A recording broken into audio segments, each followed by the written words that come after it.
Welcome to Two Giant Goofballs, a New York Giants podcast. Are you a goofball that loves Giants football? If so, sit back and relax as we talk about the team that both excites and frustrates us so much. And now, here are your goofball hosts, Drew and Rob. Welcome, fellow goofballs, the Two Giant Goofballs, the New York Giants podcast. I am Drew, joined as always by... I'm Rob. And I have to admit, Drew, you are pretty close on this game. I was pretty damn close in this game, wasn't I? It's almost like I know what I'm doing. It's almost like the Giants almost won this game. It's almost like I follow the Giants religiously and know what's going to happen in these games at times. Almost. So, yeah, guys, welcome to, I'm calling it a celebration episode. I don't give a shit. We lost because, quite frankly, this to me is the best possible outcome we could have had for this game. Be very, very close. Yes. Don't embarrass ourselves. Give some time for some youngins to get some experience.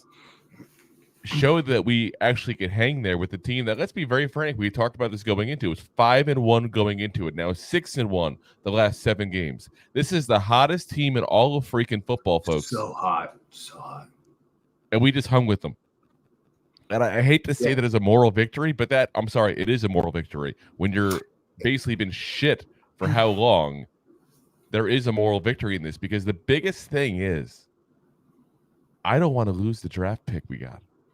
And I hate to say it, but that's where we're at, guys. This win, let's say we didn't miss, and there's so many things you can do. Let's say we didn't miss the extra point. Let's say Tyrod didn't overthrow the extra point. Let's say Tyrod doesn't overthrow the touchdown to would have been there to Saquon Barkley on the wheel route. No, there was a touchdown as well earlier. Let's say he doesn't overthrow the 2-point like you're mentioning there to Saquon Barkley as well. Let's say Mason Crosby hits that field goal. There are so many things that we could have won this game very easily, guys. And I'm telling you right now, that would have been worse for the franchise in the long term than winning this game. Because I'm telling you right now that as much as they would have preferred to win, and I don't dispute that at all, let me be very clear, they would have preferred to win this game, the players. They're not leaving this game going, oh, we suck. They're not leaving this game dejected. Week 17 and week 7. They're leaving this game going, you know what, guys, we just hung in there with them. We still got it. And we should have beat them. And for anybody talking shit about Dable, because I hear people occasionally doing that, you want to know why we're keeping Dable? This is why. Because we have a meaningless week 17 game where a lot of teams that are out of it, their biggest concern is don't get hurt. Be ready for next season. Don't mess up a potential big contract. And instead, this team fought their ass off in this game. I hate that. Oh my God, Dable has a terrible year this year. Like, look at all the injuries. Look at all the stuff's coming around. Like, and he's still. But you hear it. You hear from some fans. You hear it, and I hear it. That's what I'm saying. I hear it, but it upsets me because he's still a good coach. He took a third string quarterback, which, let's be frank, like a lot of players, I'm Drew, probably wanted Tyrod to be a the players definitely wanted Tyrod. Let's be very clear on that. The players wanted Tyrod. I mean, he did it for the fans, for excitement, because he was winning. Like, soon as that juice was loose, he did it all for the nookie. The nookie. But as soon as that nookie was gone, yeah. And you know, it's funny. Anthony's in the chat already beat me to the punch, but the guys who got to go is Kafka, Bobby Johnson, and Thomas McGahee. Those are the guys who got to go this offseason. We got to keep Dable. We've said that how many times this year? You got it. I'm just saying, to be clear on that, we're not saying the whole coaching staff needs to stay. So Dable needs to stay. Winky needs to stay. Honestly, I can say this: the whole defensive staff should stay. The whole defensive staff as a whole should stay. Listen, my biggest thing is Johnson needs to go. Like, Kafka could figure it out last year And there's a lot of curveballs that went his way this year. A lot of last year, too. Let's be very frank here. It's not like he had a great squad last year either. That's what I'm saying. Like Kafka didn't have a good offense last year. Here's my main. Well, he made the offense that was below average look a little bit above average here. Is that stutter? But Bobby Boucher, Bobby Boucher. But this year, he's had to deal with more than Daniel Jones. He's also had to deal with Tyrod Taylor, Tommy DeVito. There's different plays and setups. Injured lines. Yes. So, like, to me, to say that Kafka has to go this year, like, he gets a pass. No, here's my whole thing why I'm saying, and I get your points are 100% valid, Rob. Let me be very clear on that. 100% valid. I get it.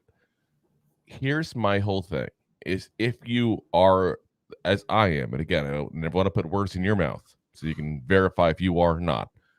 I'm not in your mouth. No, thank you for not being in my mouth. I appreciate that.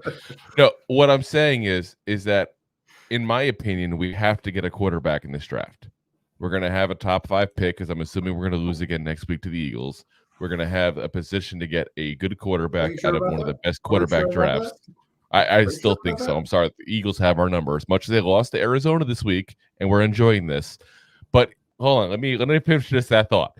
So, assuming we get a quarterback, one of the secrets to success for a young quarterback is continuity. So, if the plan is, as I'm Tommy DeVitoing here while I'm talking here for some reason, it's the Jersey man. I can't help it. He's not the only one. If Gabagool. Funny. I just looked outside. My neighbor went. There you go.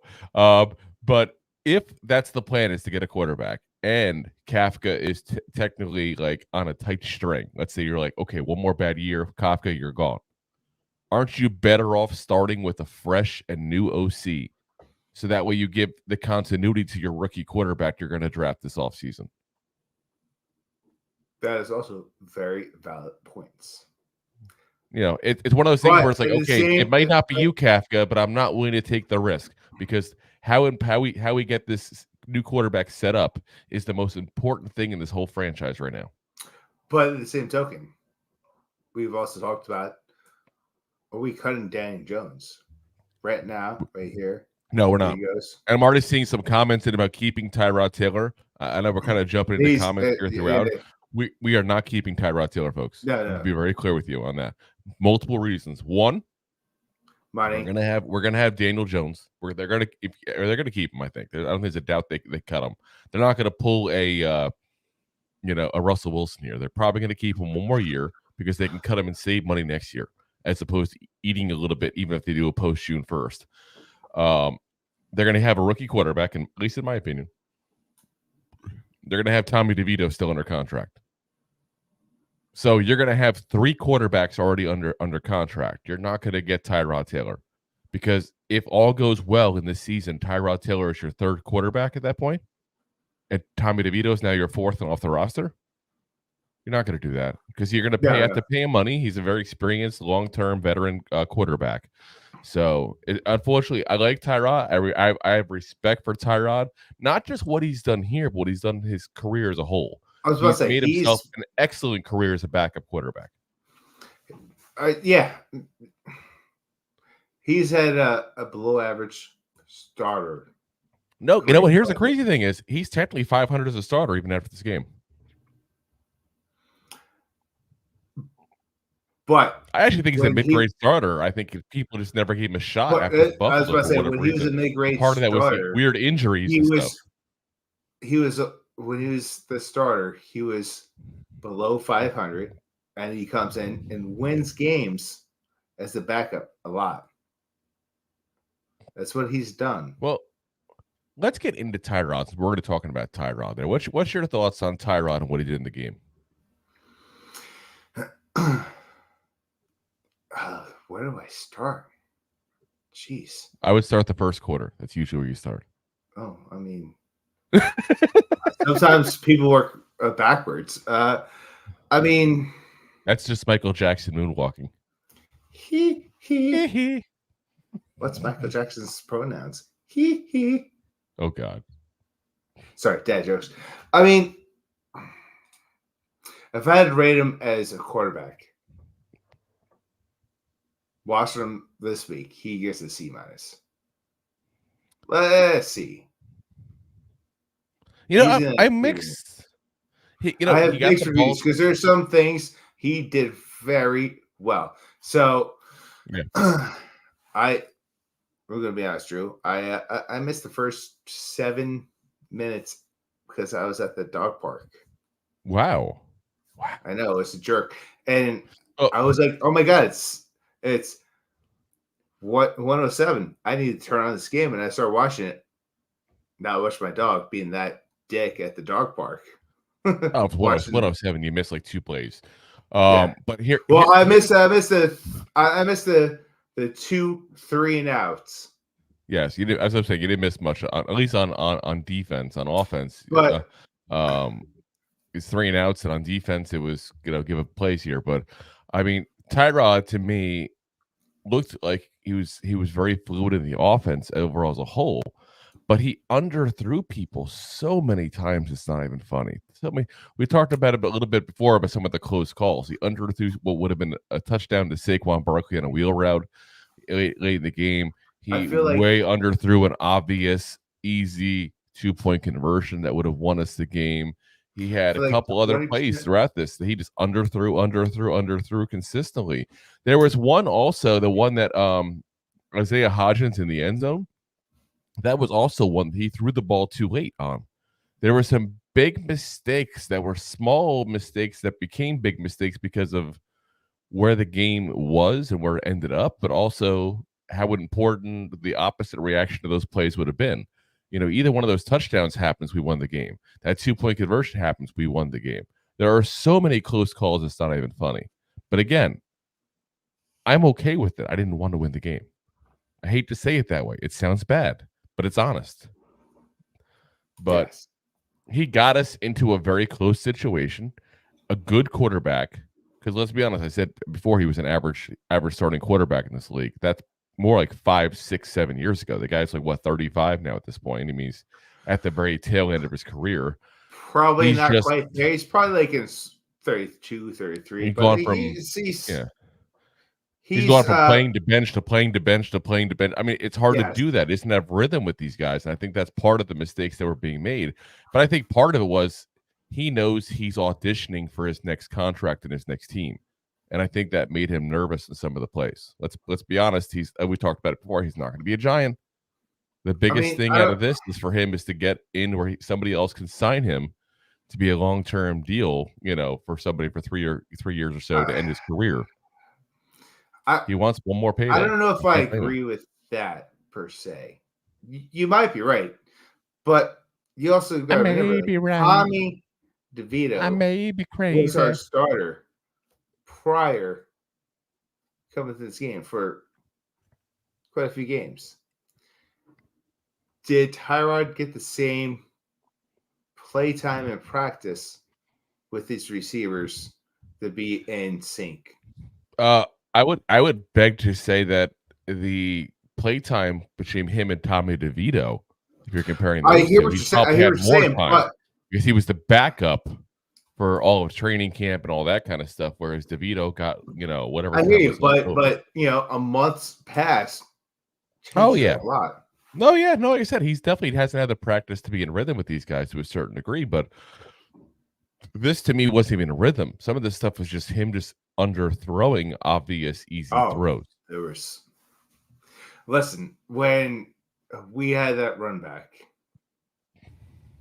and you go for the 2-point for Gunnar Olszewski, by the way, he's referring to those in the Washington game. Gunnar Olszewski gets our first punt return for a touchdown that I can basically remember in my lifetime. I think they said the last one was Amani Toomer. That's how long it's been. Gunnar I know is I had a guest 94 over. Yards. Woo. I had a guest over, and we were jumping up and down. And as soon as I saw you guys having a pillow fight, we had a pillow fight. The dogs were involved. Whoa. It took a dark turn. Where are you going, man? We're just talking about dogs and pillows. Anyway. Anyway, man, we're watching the game. We're jumping up and down. We're high-fiving. We're like, look at the Giants. We could win this game. And I went, oh, shit, I'm going to lose my spread pick against Drew.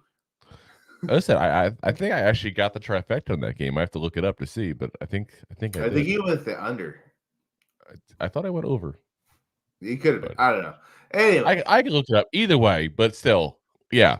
I thought, and I was like, I ran to the bathroom, and I was like, he's like, they should go for a 2-point conversion. I was like, don't be greedy, tie it up, go into overtime. We could do this. Yeah. You know, and that's just not Dable's way, and I'm okay with that because that's part of how Dable is. I am perfectly fine with that. No, I said Rams Giants over. You said Giants Rams over. You said Rams over. So you got your over. I got the trifecta. But yeah, that to me is the tail of this whole game. Basically, is the fact that the Giants could have and should have won this game. But it's weird because if this had been a regular game, I'd be flipping out. I'd be fuming like you would not believe. But because it's week 17, because we're going for the draft pick, perfect. Yeah. Perfect. We're competitive. And we lost. I'm good with it. I'm good with it. So, all right, let's go over what we did overall here on offense. We've been talking a lot more offense than defense here so far. Tyrod Taylor, 27 of 41, 319 yards, 1 touchdown, 1 interception, sacked 6 times. So, yeah, that's about a normal stat line as far as sacks go for us. On the day, running-wise, Tyrod Taylor was actually our leading rusher because of the 131-yard rush he had there towards the end of the game. 6 carries, 40 yards. Saquon, 12 carries, 39 yards. That's only a 3.3 yard average. But they really went away from Saquon, I felt like, towards the end of the game. It was weird because he only had a couple of carries and he was kind of breaking them off finally a little bit. And they're like, nope, we're done. That was it. Well, it was still a close game. I don't know why they abandoned the run. Except when the one time they ran the ball for some reason on that final drive, which made no sense to me whatsoever. And then for some reason, the Rams call a timeout. When we have no timeouts left, there's like 30 seconds left. Thank you, Sean McVay. Yeah. Wandale had a big 24-yard rush as well. Eric Gray had 1 for 2. Receiving-wise, Darius Slayton is obviously the leading receiver because he had an 80-yard bomb, guys. The largest play for the Giants on offense this entire season. So 4 catches, 106 yards and 1 touchdown with an 80-yard bomb included there. Wandale Robinson, he looked really good in this game, I thought. Really good in this game. Like this is the Wandale I expect to see every single game next year. And maybe that's asking a lot. I don't know. But listen, when you talk about like he's at the end of the day, he had less than 100 yards. Yeah. But when you put up 24 rushing for the touchdown, fantastic. When you put up 55 yards off of 6 receptions and you averaged 9.2. It wasn't just that. It was that some of those were very some of those are very close, and he was able to get the ball in stride and get yak afterwards. It was also the fact that he had good separation whenever the ball was thrown to him. He just looked solid, guys. And think about it this way. Let's take out the run for a second, because I don't think that's realistic to expect him to have a 24-yard 24-yard rush every single week. That's not realistic. But 55 yards, 6 receptions, on a 17-game season, that's what, 950 yards? Yeah, I mean, you got to figure he touched the ball 7 times and went just shy of 100 yards. Like, sign me up. Yeah, I just did the math. It'd be 935 yards and 102 catches. I mean, again, That's a freaking awesome season. There's people talking about us finding a number one, and don't get me wrong, I don't think Wan'Dale is a number one. He's not your. I want to say Brown. He's not like a Megatron. He's not the guy you go out there and who's the definite number one, but he's the guy that's Here's what I'm trying to say though. He could be the 12th number what one. I'm saying is, if you're playing fantasy, could he be our Debo? We need an Ayuk. Yes, he definitely can. That's what I'm getting at. Because keep in mind, he's doing this with a bad offensive line, bad quarterback play, not a lot of other protection around him weapon-wise. I think, and again, it's no disrespect to Debo, because Debo I have a lot of respect for. He's done a lot the last couple of years here in this league. But I think Wan'Dale has the potential to be that kind of player. I agree. So, that's a perfect analogy of who Wan'Dale can be. The ceiling analogy. I want to be very clear on that. We're not saying he's Debo, because someone's going to come up and say, that's ridiculous. We're not saying he's Debo. We're saying that's the ceiling for him. I mean, he might be able to go a little higher than Debo. I don't know. Listen, if you got a little better of a line and just a smidge better of a QB play. I don't know. I just you put up these yards like Debo. Every year, kind of like people call him out, but he also kind of flies under the radar what he's doing. That's kind of what Wan'Dale is going to do in his career. Like I said, I think he's going to be good. I really do. Darren Waller showed up this game, that's for sure. He did have one major drop. I will point that out. But 5 catches, 51 yards. And this is a key thing to keep an eye on, guys, as the season progresses here for this week and next week here, because we have a big decision to make on Darren Waller here. I know Rob and I have already said the same thing, that we want to go ahead and either restructure to cut down the cost for him, or it's time to go. It's what it boils down to, guys. Is Darren Waller worth $14 million to you guys? He's not. He's a really good player, but he's not. Hey, it's awesome. Hey, we got this guy that we drafted last year who had 4 catches and 39 yards, who averaged 9.8. Who also had 2 holding penalties. You're not wrong. Including one that erased a bomb to Jalen Hyatt. Another play that could have potentially changed the game, because that would have set us up in field goal position. I hear you. I'm just pointing out the good with the bad. It's a sophomore. I'm just pointing out the good with the bad here. You're a sophomore coming to this league who is worth a 10th of what Darren Waller is going to cost us. Yes. And he will not only catch the ball, he'll block the ball. And there's a little bit of learning curve. You know what's awesome when you make these analogies here? Is that Darren Waller, when was his last full healthy season? Oh, yes. No, you listen. You and I are on the same page that you don't have to convince me. I'm just saying, we got a pretty solid tight end. I'm just saying, low key, we may have a need at this position as well. I guess Cage are going IR Hershey today. Yeah, but beyond that, do you really feel comfortable with Bellinger and Cager next year? I don't. To me, I think we need to get a mid-round pick used on a tight end, which is usually where the sweet spot is anyway. I mean, look at Bellinger, was a 4th round pick. I think that's something that as Giant fans, as we're looking at things for the draft and where to look at for people to be positioned to be picked and what the needs are for the Giants, that's a need. That's an obvious need and a position that, again, typically people do best in the mid rounds. So I think you will see the Giants probably use a mid-round pick on getting someone there in that position. I don't know. I have very mixed feelings. 100%. We are not paying Waller $14 million next year. I don't think anyone is. And that's why I'm saying. What's the Bugs Bunny, the Looney Tunes? No. Nope. The meme? No. No, no, no, no, no, no, no, no, no, no, no, no, no, no, no, no, no, no, no. But also, like, we can't take away, like, Bellinger steps up. He stepped up last year. He's stepping up this year. Listen, I like Bellinger. I am not knocking Bellinger in any way, shape, or form. But like, I don't know. I think Bellinger could be good as a 1-2 punch, and I think getting somebody in the middle of the draft to replace Waller and let him and Bellinger be a 1-2 punch is a good option for that position.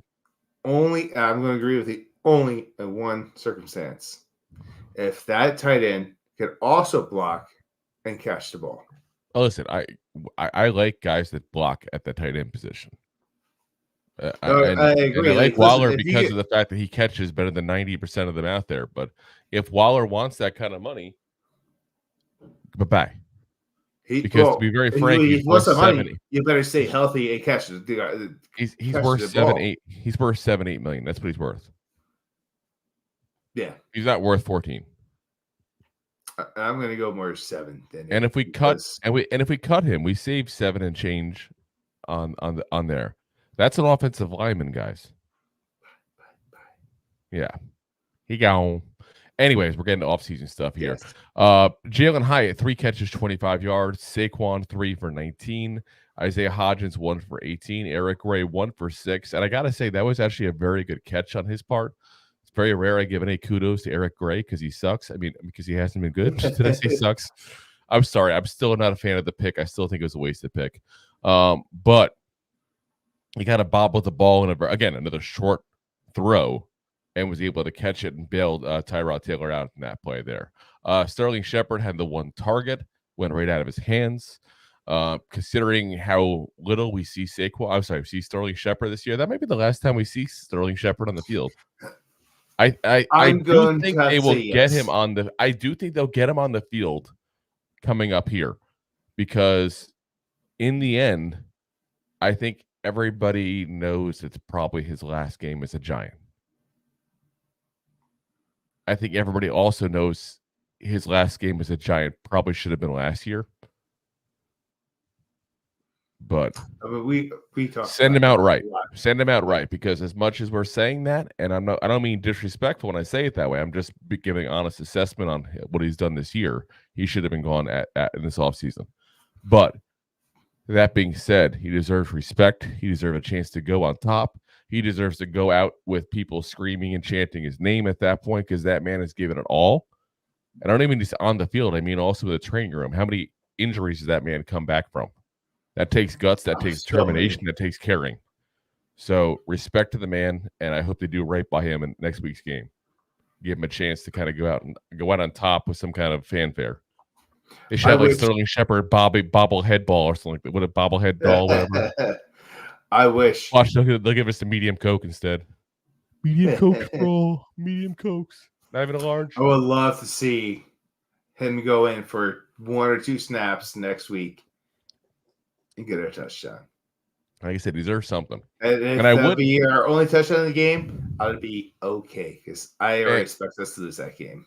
And I made the comment on Twitter during the game that Justin Pugh needs to be nowhere near the team next year, except for maybe as an assistant coach. Sterling Shepard's another guy I wouldn't mind as like an assistant wide receivers coach. I think he's the guy that.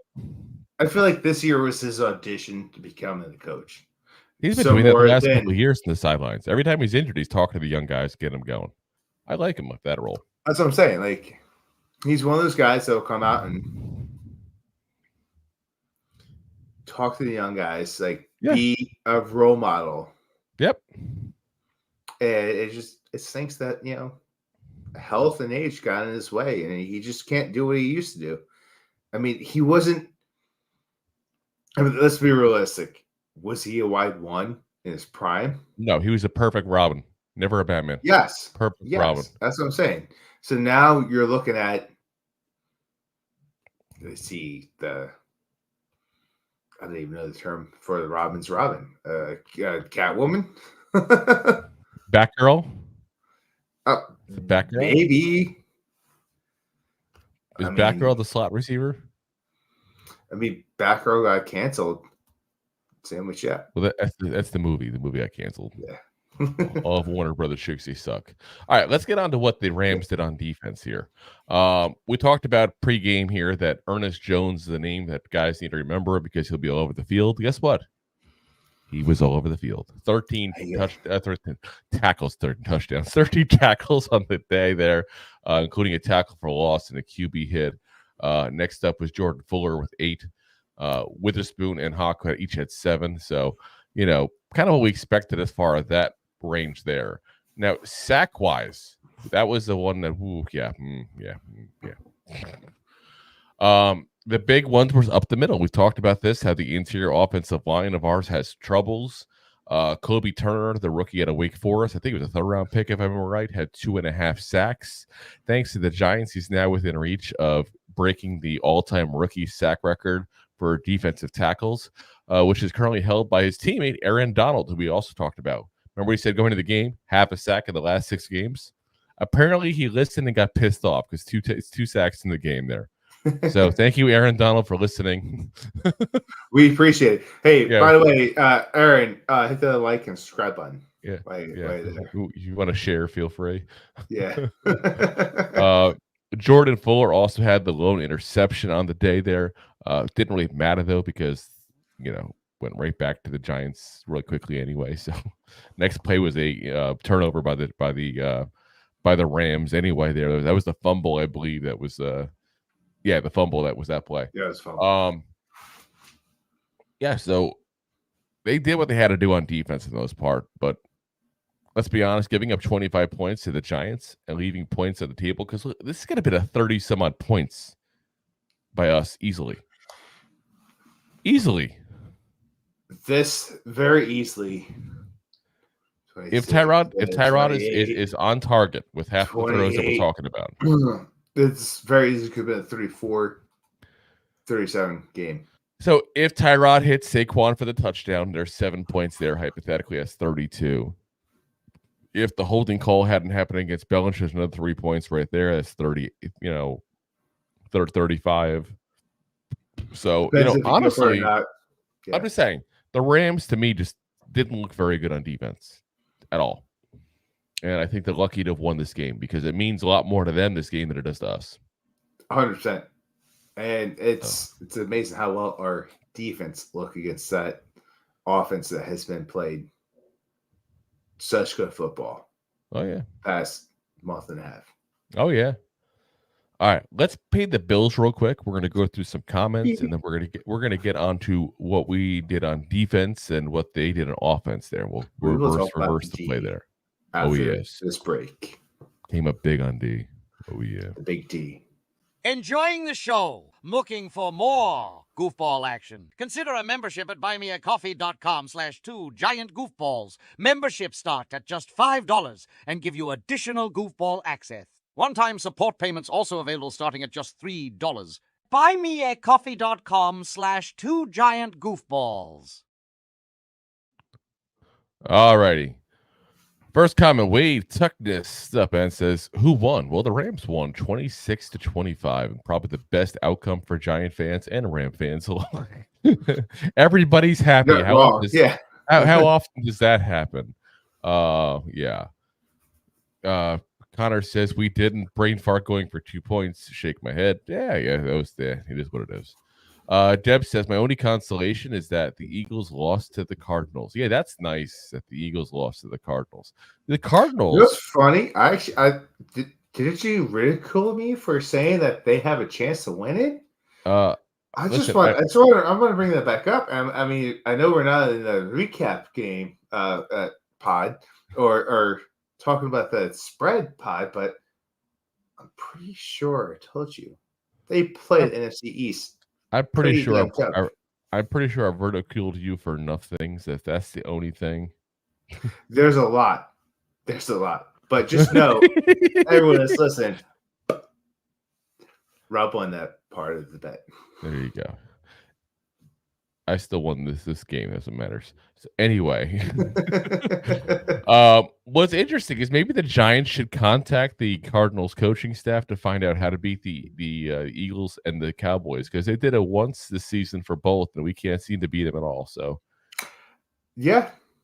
They didn't lose the Commanders. We have that one. We could share information back and forth. Listen, they almost beat the Commanders. They just pulled out at the last minute. Yeah. They almost beat us as well. Connor says, let's hope we beat the Eagles next week. No, I don't want to win. Listen, if we were somehow to win, let's say hypothetically, and the Cowboys win as well, and the Eagles are out of the division title, I guess that's a minor victory on our part. But guys, this draft pick is too important. I'm sorry. I'm all for winning. I root for the Giants nonstop here, but I think losing in this case actually is rooting for the Giants. We're out of playoff contention, guys. We don't get anything for winning this game. We don't. So, hey Drew, you want to know something cool? Sure. That's a sign for a tank. Tank it. That is not the sign for a tank. It is. Google it. You'll be wrong. Let me see. Let me Google it. There we go. There's a sign for the tank right there. There's a tank. There's a tank. That's a Sherman tank they're going, I think. That's the American Sign Language for tank, you jerk. Anyway, Anthony, Big Blue Ant Seal says Dable is fine. And yeah, like I said, the guys who don't seem to like Dable, I think it's just frustration over the season, which I get. Don't get me wrong, but you can't run a guy out of town who just won Coach of the Year last year because of a bad year when they're running third-string quarterbacks and fifth-string offensive tackles out there and stuff. Like, it's not, yeah. It's the basis, like we said at the beginning of the year. Yep. Anthony also says, bye-bye, Kafka, Johnson, and McGahee, which is exactly what we said. Those three got to go. Well, actually, you said Kafka didn't have to go necessarily. I didn't necessarily. I won't give it away to Kafka. You won't cry over spilled milk if he leaves, but you're not upset if he stays. Correct. Johnson, 100%. If he stays, gotta go. I'll be that guy. That's crazy. I don't like that guy. Spilled milk. Yeah, there's milk. It's all over the table. Who would put this milk on the table? Who left a glass of milk out in the beginning? Why did my arm just touch it? Boo-hoo. Connor says, I'd keep Tyrod. We just went over before why we couldn't. We saw that already there. Anthony says 100%. I don't know what he agreed with us on, but he agreed with us. We appreciate that.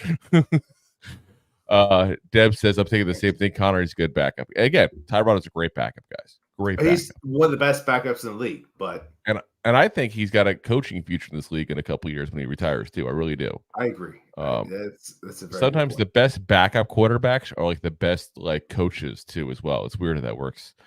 Listen, if you can't perform, you coach. And look at some of the best guys ever to play the game, and regardless of what game we're talking about, can't coach worth their life. I mean, Wayne Gretzky was a horrible coach. Michael Jordan wasn't the best owner in the world. I mean, yeah, some players that have the mind for the sport, they really understand the sport, but they can't physically do the sport, are the best coaches out there. If you got like a Wayne Gretzky, like I'm not saying that's 100% out there, but if you got like a Wayne Gretzky, you got a Michael Jordan, you got these guys that are obsessed with the game. They're these athletes that go out there and give it their all every time. Like, it's hard to tell other people what they did, yes, and expect that in return. You know what it is for me with those guys is that it comes so easy to them because of their physical tools. And that they don't understand that the people that it doesn't, to a certain degree. Like, it's like if you have a natural gift to, let's say, painting, and you weren't taught, you could just naturally go, boo, doo, doo, doo, doo, doo, doo, but here's a happy tree. You know what I mean? Like, you can't teach what you do because it just comes natural to you. It's second nature. And the guys who are that good, we're talking the greatest of all time, that's what it is. And on top of that, they have the work ethic. So they can teach the work ethic, but they can't teach what just comes natural to them because it comes natural. It wasn't taught to them. Correct. Like, Michael Jordan's the best example. Wayne Gretzky too. Like, you bring it down. Like, not only were they talented, they put the hours in after everyone else. Well, yeah. And when you try to tell that to someone that just wants to put the hours in or try to get better, like who doesn't do a 16-hour a day shooting the puck into the net, you're just like, what are you doing, bro? What are you doing? Why can't you play the sport? Yeah, like I said, and that's the difference between the greatest there. All right, we're getting sidetracked again. Let's go. Yes. Next up, Anthony says, "Love you guys. Keep up the great work, man. Appreciate that. We got to have him on the show still too, Anthony, because he actually does shows as well, and he's pretty good." So, Deb says, "I really have a gut feeling that they're not going to pick quarterback with that first round pick, and I think they should." You know, it's funny because I was on another show actually Thursday night, and we were talking about this, and what we're talking about was, what about the scenario where, let's say, because there's so many quarterbacks, one of them drops. Let's say a Bo Nix, Michael Penix, JJ McCarthy, and the Giants like them. Now, let's say at number 5 or 4 or 6, wherever the hell we end up picking, a guy like Marvin Harrison Jr. is available, for example. Would it be crazy for us to get a guy like Marvin Harrison Jr. at 5 and then trade a back up into the first round? We have 2 second-round draft picks, keep in mind. Kind of like what we did for Deonte Banks, but hopefully this person won't rob people and be a crackhead. And go get our quarterback then. Crackhead? I'm just saying. For the record, he never did drugs that I know of. Yes. Let's not get sued here, but I mean, he was a moron. Anyway, like I said, it's not out of the realm of possibilities in my opinion that happens. Part of what it boils down to is, what did the Giants think of the quarterbacks that are out there? Rob and I have talked about this before. The second they draft a quarterback, their jobs are on the clock. Yeah, that's what happens. You got to go for the best guy you think is going to fit your offense. Yeah. But it's also what you think of the guy. So, like, let's say, for example, we pick 5. Let's say we pick 5. Let's say Caleb Williams, Drake May, and Jaden Daniels are all gone. That's the big 3 names people talk about a quarterback. Let's say those 3 guys are gone. We're now picking at number 5. Do you want to pick a guy like Penix or Bo Nix that a lot of people have more of a mid to late first round pick grade on? I was going to say, a lot of people have them even in the second round. And that's why I'm saying. I think Michael Penix is the real deal. I've said this all along. I will continue to say it. I really think that we're on the same point. We've talked about this numerous times. But I'm just saying, if you could hypothetically move back up to the end of the first round and get a Michael Penix and have Marvin Harrison Jr., how much better does this offense look next year? And you trade it back up, which not just guarantees you got Michael Penix or Bo Nix or whoever they like at that point, because it's all based on who Joe Shane likes. Let's be very frank in that. And they have more information than we do. So you get a nice, young, strong quarterback. But you also get him with a 5th-year option, is what I'm saying. That's a great receiver. Team him up with Hyatt. And Wandale. You stole the words right out of my mouth. Must have been why you were kissing me. Oh, I already beat you to it. See, you did it again, you jerk. Listen, before we go any further, do you love me? Will you love me forever? Do you need me? All right, we're done with this part. Do you need me? Like a bat out of hair.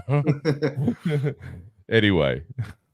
But yeah, I mean, that to me, there's a lot of optimism in a plan like that. If a guy like Harrison drops, because people start moving up for these quarterbacks, there's also the potential that Jaden Daniels is the guy who drops. What if we don't like him? There's so many different potentials. So I wouldn't worry too much about us not picking in the first pick a quarterback, because I do think that's a legitimate possibility. My own personal opinion, and again, there's plenty of ways to look at it, and I might change my opinion on draft night depending on how the chips fall.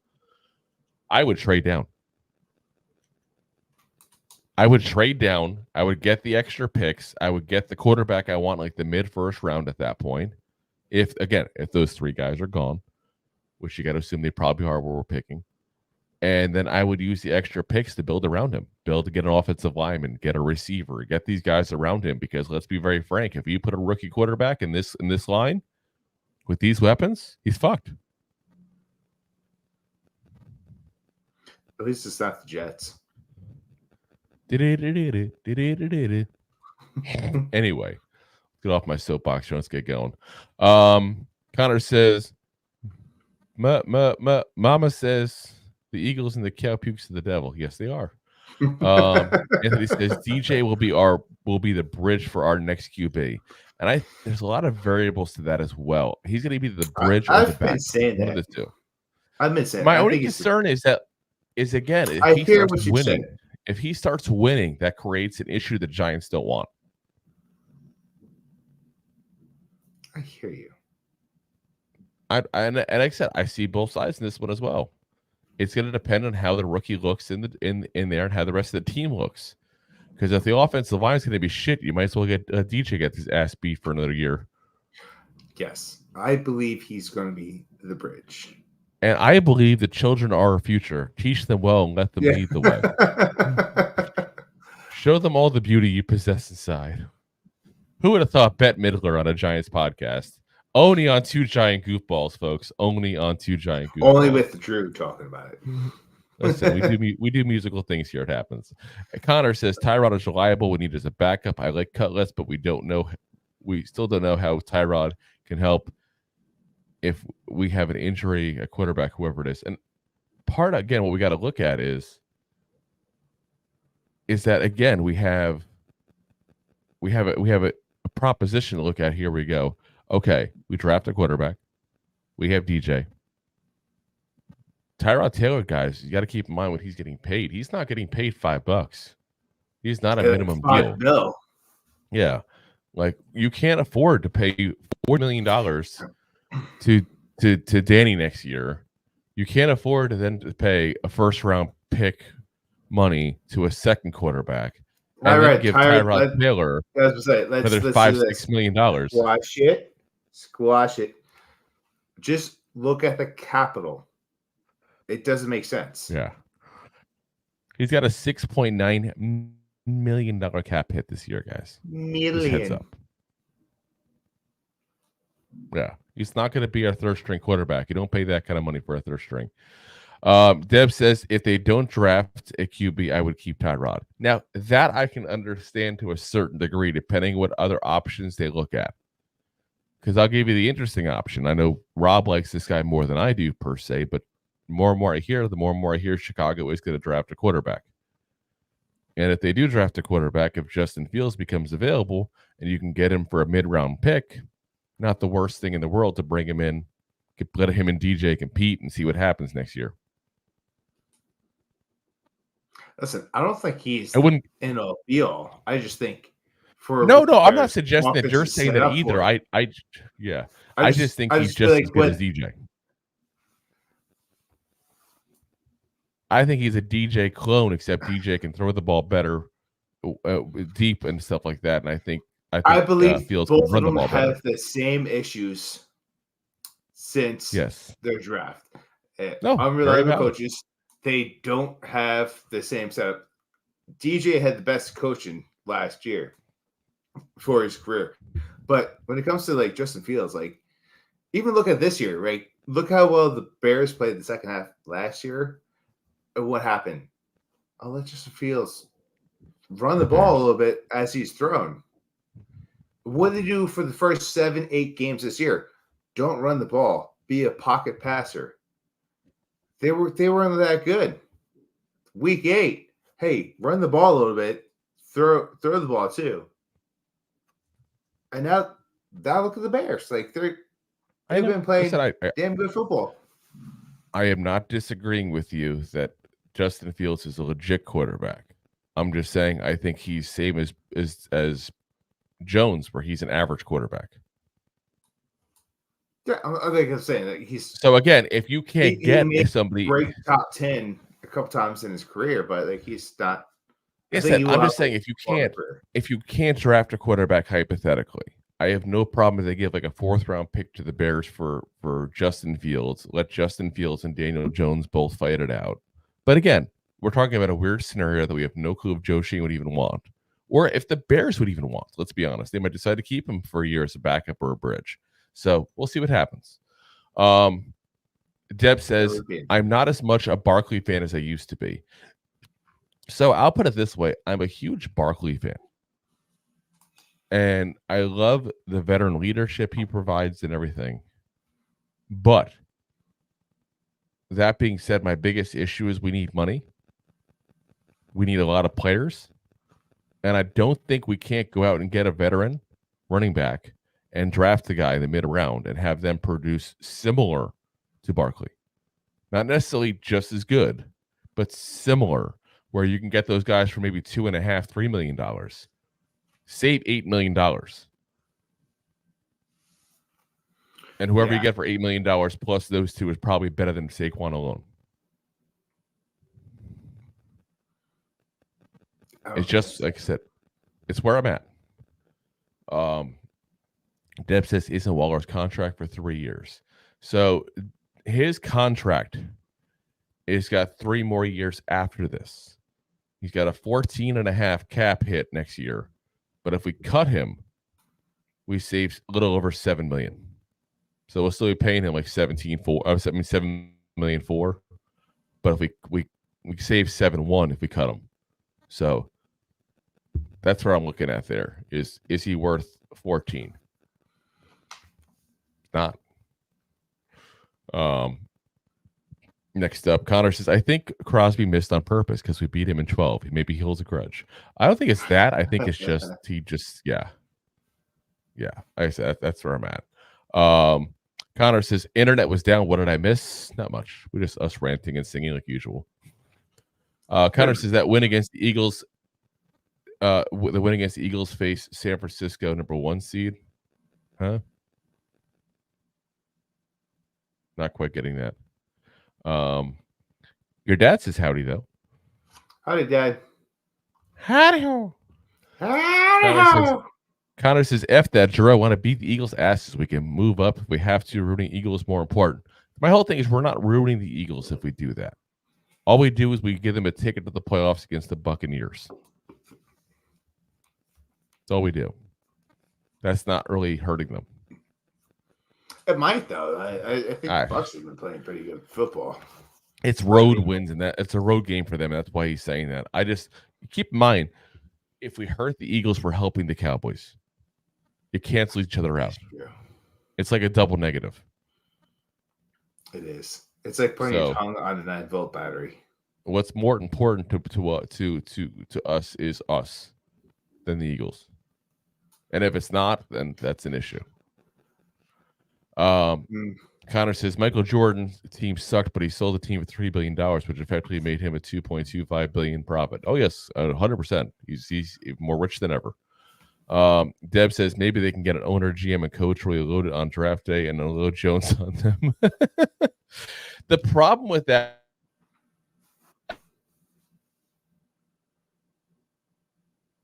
is, if I remember correctly, after he signed the contract, even because of how desperate we were for money here. So we're probably stuck with him no matter what.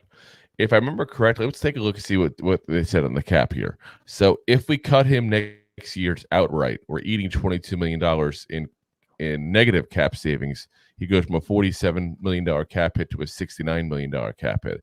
If we cut him, hypothetically, post June 1st, we break even. We can cut him for nothing. If we trade him, it's a $13 million. I would save $13 million against the cap. That's going to be hard to find somebody who wants to pay him $33 million next year to be their quarterback. Now, Raiders. That's the thing. If you could potentially find somebody who maybe needs a bridge quarterback, maybe. But that's going to be difficult. Giant Jones will look really good in black and silver. Yeah. Like I said, I don't disagree, but it also, again, it depends on what we do at quarterback. there's a lot of what ifs in these scenarios. There really is. Connor says, I think John S. Jr. brought up Michael Penix Jr. That's how I found out about him. You guys didn't know him then yet. I agree. I think he's the one. What the fuck is John S. Anderson Jr.? Haven't seen him on here. He just gets busy at time. He pops in always when he can. So he watches a lot afterwards. He's told us in chat as well before in private chat. So John, if you're listening, we miss you, buddy. I'm missing you. Jump on live, bud. Come on down to Downey. All right. Come on to the Goofball Podcast Live. Let's get on to the defense here and what they did here. So Bobby Okereke, as always, jump on the D. The defense. Anyway, Bobby Okereke led the team with 10 tackles on the day. He also had a sack and a half out of our 4 sacks, so that's good. And honestly, 4 sacks itself, I should say, very good, because I did not expect us to have any sacks really against these guys. Maybe 1 or 2 tops. That's a really good offensive line. Obviously, they were starting a backup left tackle who also spent the time on the injury list himself this week, so that probably helped the scenario there. Plus, obviously, Wink's lovely, schemes and blitz packages probably didn't hurt either. They were definitely pumping up Wink's ego the entire game with Mark Sanchez and whoever else the guy was. By the way, what is up with Mark Sanchez's hair? He looks like a guy who just got taken off of a desert island. That's great. I didn't pay any attention to his hair. So in the very beginning, they showed him, and that's right, you were at the dog park at that point. But the very beginning, they showed him, and he looked like he had not gotten a haircut in the last 2 years. It was a throwback. I hadn't seen him like that in a while, so it looked a little weird to me. Anyway, Nick McLeod's second on the team in tackles. We've talked about this before. When a corner has a lot of tackles, what does that mean? It means he gave up a lot of catches. Not good. No buenos. Next up, Adoree Jackson. What does this tell you? Not good. We got to talk about Adoree Jackson, obviously, as well, because this is the game that he made the play that I think solidifies what we're going to think about him in the offseason. And that is the 80-yard bomb that wasn't really a bomb at all to Puka Nacua, who basically had a 10-yard catch that turned into an 80-yard catch because Adoree Jackson did not tackle him. He went for the ball, and don't get me wrong, he did in the end go ahead and punch the ball out. But he later on goes against this to punch the ball out again and misses the tackle instead because he was too busy going for the ball. And Puka Nacua goes up for what very well could have been a touchdown if, as the announcers even mentioned in the show, he wasn't, looking behind him instead of looking at the Jumbotron. Luckily for us, the Jumbotrons at MetLife Stadium suck. That's probably part of it. As the stadium just in general sucks as a whole. It does. It's okay. We can say it. We're Giants fans. Anybody else says it, fuck them. Go back to Dallas. Giants fans, we can say it. Go back to Dallas. We'll switch stadiums. Anyway, Xavier McKinney, 6. Cordell Flott, 6. I mean, when 4 out of your top 5 tacklers are guys in the secondary, that just tells you they effectively passed the ball against your defense and they completed a lot of plays. That's what it says. But yeah, so we got a nice stat that I did hear from Dog Park when I turned on the game and realized where I was at. You were the Dog Park. I was in Dog Park. The Dog Park, Park the Cabadaba. Okereke and McKinney are. Are you going to give the stat? Are you going to give the stat? I think you're. Oh my god. Yeah, we're going to be that show. We're going to be that show. There are 2 or 3 guys that played every stat. No. Here's what I hated about the stat. And this isn't you saying it because this is hours later. Okay. The stat happened. I'm on Twitter looking at what's going on during the game and everything. As soon as they announced this stat that you're about to give, every single Giants page basically out there put it out there as if they discovered it themselves. At least you're sitting there saying they had this play during the game. Everybody's like, oh, guess what? as if they did the research and they're the ones who discovered this. Nope. I totally took that from the announcers on AM radio. I just hate content creators that bullshit and try to act like they know things they don't know because they got it from somebody else. I hate that. I thought it was nice because we know nothing. We get all our shit from everybody. I thought it was nice because last year McKinney had a banged up hand. He had heads going on and missed a whole bunch of games. And he's like, he's one of those guys that played every snap. Yep. On defense, and it's part of the conversation. It's part of the conversation. But yeah. Give the stat. I don't think I actually gave the stat. I interrupted you because I was thinking about that. McKinney and I gave it out. You just interrupted. I don't know if the audience heard. I did interrupt it. I'm saying I'm admitting it. I interrupted. McKinney and Okereke are 2 of 3 players that have not missed a snap for the whole season in the entire NFL. In the entire NFL, to interrupt. I did. I want a dramatic pause. Oh, is that what that was? I thought you were going to say that. You just want to dive right in there. That's a pause. I'm like the Greg Louganis of the Giant Goofballs here. You're the kid that swings way ahead of a slow ball. Listen, I was the worst in baseball. I admit it freely. It was horrendous. I was the kid in the outfield playing catch with his glove. Playing catch with the butterflies. No, I was with the glove. Anyway, on the sacks on the game, we already talked about 1.5 for Okereke, 1 for Isaiah Simmons, which was a very big one on a 3rd down play that would have been like, if the Rams had gone ahead and completed that pass for a 1st down, it would have ended the game. So not that it changed the outcome after all, because but Simmons had a good play there. I got to say, Simmons is one of those guys, depending on how much money he wants, I would not mind us re-signing him. Raheem Nunez Roches, Nacho. I thought he had a pretty good game as well. He did have 4 tackles in the game, had a couple good run stops there, but he had a half a sack as well. I was going to say, 1 testicle. Yeah. Half a sack. Oh, God. Jihad Ward had a sack as well. He also had a tackle for a loss as well. So, good day overall, I thought, for the defense there, really. I mean, 26 is, I hate to say it this way, it's an average points output. We talked about that. It's an average points output for the Rams this year. And keep in mind they're playing hotter in the second half than they are in the first half. So we did pretty decent against them. I'm not upset with the defense at all in the outcome. Especially with, keep in mind, the big thing is Deonte Banks was out of this game. If Deonte Banks was starting instead of Nick McLeod, I guarantee you the outcome would have probably been different, considering it's a 1-point game. Because Nick McLeod definitely had trouble covering. Did McLeod, did he have an interception in this game as well? Nope. The interceptions, that's the next one. Was Belton? Both interceptions were Dane Belton, who also had the fumble recovery when Adoree Jackson did punch the ball out earlier in the day there as well. So all 3 turnovers were going to Dane Belton at that point. So we were +2 on the day. Gotcha. AM radio got a little crazy when I was listening to it. Was it McLeod? Was it Belton? All right, let's go over what we did on defense there as far as what the offense did, because that's a direct reflection of how good or bad we did do. So Matt Stafford, 24 of 34, definitely a higher completion percentage than he does usually during the year.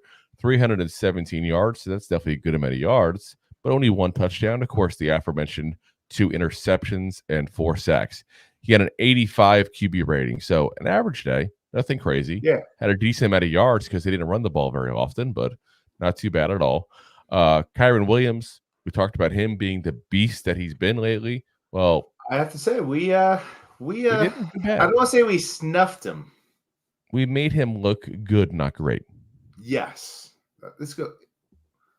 About average. No, I wouldn't even say that, because he had a 4.4 yard carry average. He had 20 carries, 87 yards. That's a good day. He also had 3 touchdowns. So. He did have 3 touchdowns. So fantasy day, big day. But I mean, The big reason why he had that is because they got the ball at the 1 yard line a couple of times, and he just walked it in basically. I'm saying, when you have 87 yards after 20 carries, yep. But he was basically their only runner. Puka Nacua did have a couple runs for 19 yards. Matt Stafford had one for -1. Receiving wise, Puka Nacua, the man, the myth, the legend, 5 catches, 118 yards, as we mentioned earlier. One of them was 80 yards because of a missed tackle by Adoree Jackson, where he eventually got run down. But another great day by him. I think it's pretty safe to say that next week he will probably break all the records for NFL receivers, except for touchdowns. I never heard where he was at as far as touchdown wise, but receiving yards and receptions he will break probably next week.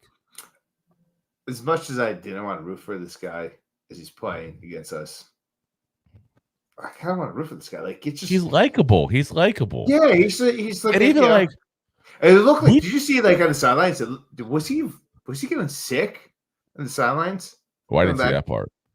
It looked like he was getting sick. I don't know if he was washing his face, but he kept on going good down like this, covered his hair. Yeah, no, that part I did not see. But again, he's a likable guy. By all accounts, he's somebody who, everybody kind of has gotten along with as far as the team overall seems to like him. And we talked about him during the during the draft at that point, going over that information and how he's the guy who does the little things that some of the other guys don't want to do. Like he's doing the run blocking and stuff like that. And they mentioned during the game as well. So it's nice that he's become a star in this league, because let's be honest, he's a star in this league right now. He's one of the top 5 receivers in this league. He's still doing for years to come. And he's still doing the little things. Yep. With health,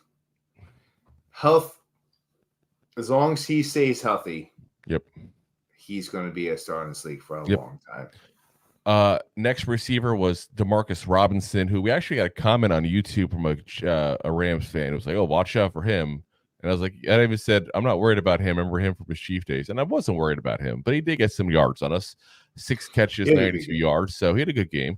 Again, he was never a scrub. I never thought that. He's not a guy who scares me. He's not a game breaker. He's not a game wrecker. Yeah.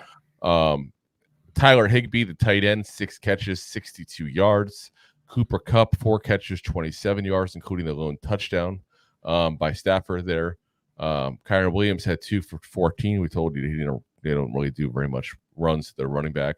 And Ron Rivers had 1 for 4. So, again, not a bad day, especially, guys, if you think about it. Again, we can do the if the queen had ball, she'd be the king thing all day long at that point, of the if and if, which we've already done a lot with if the offense did this, if the offense did that on our side. But I can also give you this. If Adoree Jackson tackled Cooper Kupp, well, they had 206 passing yards at that point. They'd have 311 yards in total on the day. Nacua, you mean? Oh, yeah, Puka Nacua, yeah. If Adoree Jackson had tackled Puka Nacua. Yeah, I was like, Cooper Kupp had 24 yards. Wrong guy. But, yeah, I mean, again, you could play that game as well. If you take that one play out, and again, I know it happened. You can't take it out. It was just, but I'm just trying to put it in perspective here. How one play made there's so many guys. It wasn't even just Adoree Jackson. It was his job. But that's the most obvious one of the defense side. But there was a lot of guys that missed tackles. As usual. As usual. So again, not a bad day by the defense. But what I'm trying to get at is my eyes so hard that they're back in my face around again. I'm just saying, like, that one play makes a huge difference on how good or bad the defense looked. Because if you took that away, and let's say the Rams had 19 points and had, 211 yards, you would say, wow, the Giants defense fucking did a great job. That one play made that much of a difference, guys. So, and I kind of leave this on this note here. The Giants, this is one of those games where you go, you know what? We're not that far away, guys. No. We're not. As I watched this game, and we talked about the pregame leading up to this, I talked about my love for the Rams to win, to go to the Super Bowl, and how I thought they were going to smoke us. being this good against a team that's very complete. Let's be honest. Like, they got a good running back. They got great receivers. They got a good tight end. They got a great quarterback. Their offensive line has been fantastic. And their defense has been just good enough. Not great. The fact that we hung in with them this close. And should have won. And there's multiple times as I was watching this game going, we're going to win. We're going to win. We're going to win. Oh, shit. Drew's going to win. Drew's going to win. I'm going to lose the bet. I'm going to lose the spread. He was right. That should make us excited because we're going to be at such a low draft point next year coming up that we are going to be able to pick up great players to fix our holes. Pause. But let's think about like a year ago, like we were able to be competitive. We lost some players, yes. A lot of players stayed. They all played the same. We could fix those mistakes going forward. And when we come into the next season, we'll be talking about playoffs again. And not just in, hey, Drew, who do you think is going to be in the playoffs this year? It's going to be like, oh, the Giants are the fifth seed. Or you know what? Honestly, I don't want to go that far for next year because my only goal next year, in my own eyes, and is not even playoffs. It's developing the rookie quarterback. That's all that matters. And I hate to put one player as the success or failure of this team next year already, especially if we haven't drafted or know we're going to draft one for sure. But that's where it's at, because this is a quarterback-driven league, and if you don't have a quarterback, you're fucked. Yeah, it's very hard to win a championship without a quarterback. You have to have an elite defense and a really good and a good offensive scheme that can get around having that weak quarterback. Yeah. You know, but again, we'll have to see what happens there. The only team that I'm worried about the rest of today really is the Chargers, who are playing the Broncos right now. The Broncos are up 10-3 because if they lose hypothetically, they're 5-11, same as us. Their strength of schedule right now is 5-17. If they lose to the Broncos, the Broncos would be at 500. I just don't know what that does to their win percentage. And if their win percentage goes below 513, then they would actually surpass us for the fifth pick. So we'll have to see what happens there. It's the one thing to keep an eye on the rest of today for us as far as draft positioning. Otherwise, everybody else has already lost. That's ahead of us. So, and everybody else that's behind us can't leapfrog us. The Chargers is the one people that may be able to leapfrog us. We'll have to keep an eye on that. Not that they would take a quarterback, but they'd be a spot that somebody might trade with to get a quarterback ahead of us. So, something to keep an eye on. Yeah, that's a good point. So, all righty, guys. So, again, Giants lose 26-25. We're happy, which sounds weird. Heartbreaker, but happy. Keep our draft pick. We hung in there with the hottest team in the NFL right now. So, and should have won. So hot. If not for a lot of moves. So we'll be back again for you guys tomorrow night as we discuss the rundown. What? You say for a lot of moves? What? You say Giants win despite a lot of moves? A lot of fat man boobies? I didn't say moves. No, what I'm saying is we're going to go ahead and we'll be back again tomorrow. Give you guys the recap of all the Week 17 action. Of course, we'll also be back on Wednesday with our very last Pick'em show. Oh, yes. It sounds weird to say. We've been doing it for so long now. Oh, the very last Pick'em show. We need to do a very good Pick'em outro of the loser.